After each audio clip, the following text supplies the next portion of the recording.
You know the face, but do you know the voice? In the 90s, some of the biggest dance hits in the world were sung by someone you never even saw, and today we're going to find out why. Hi, and welcome. So, if you were hitting the dance floors back in the 90s, you were absolutely surrounded by these massive Eurodance anthems. But here's the secret. For some of the biggest acts of that era, the person you were watching in the music video wasn't actually the person singing on the track. And this wasn't some rare accident, it was pretty much part of the business plan.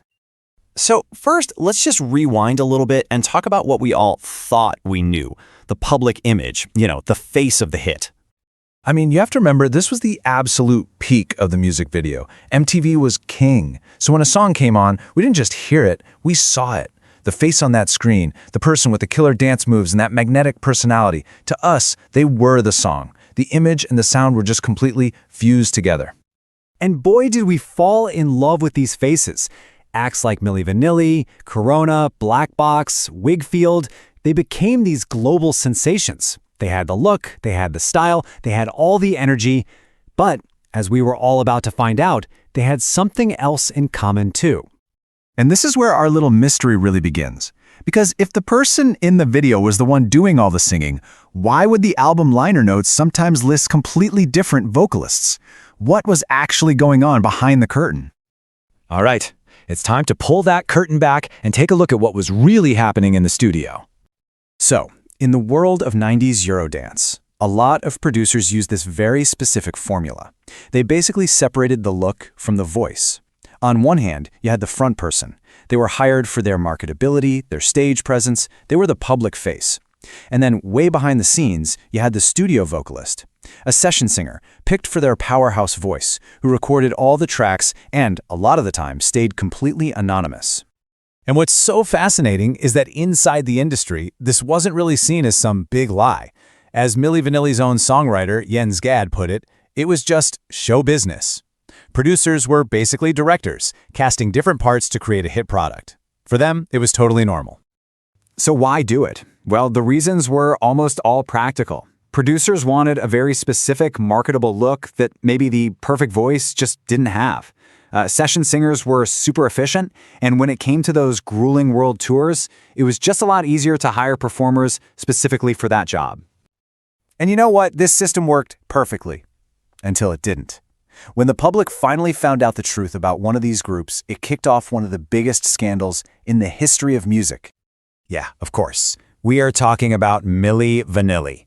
At the end of the 80s, these guys were on top of the entire world.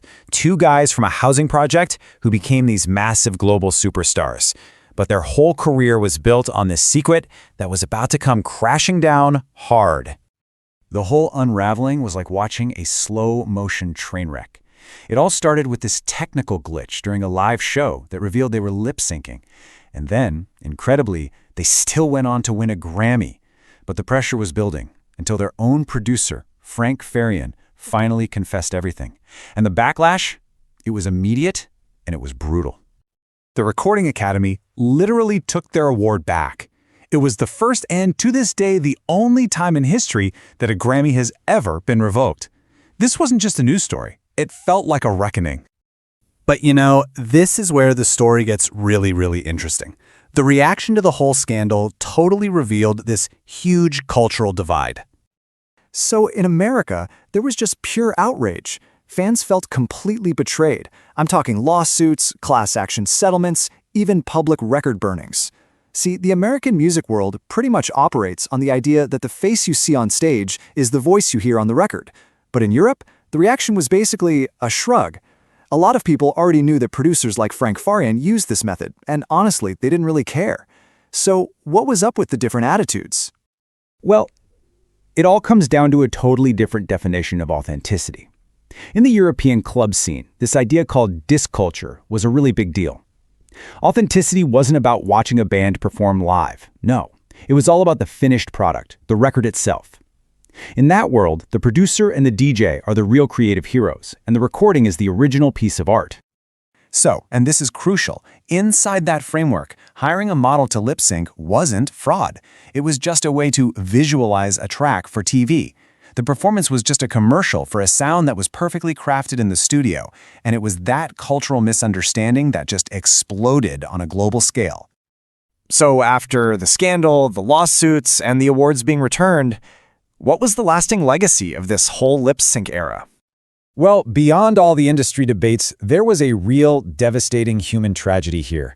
Rob Pilatus, one of the frontmen, was just crushed by the public shaming.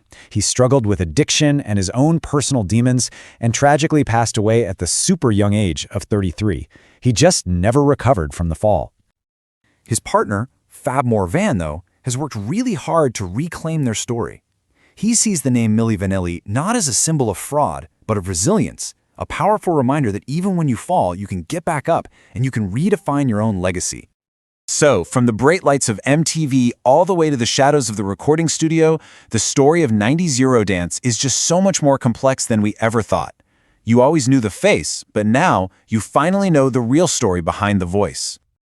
It really makes you think, though, right? What's more important in pop music, that polished image or the authentic voice? And where do you even draw the line between good showmanship and just plain old deception? So what do you think? Was this just some harmless show business, or was it a major deception? Drop your thoughts down in the comments. And hey, if you enjoyed this, please like and subscribe, and let us know which music legend we should unravel next.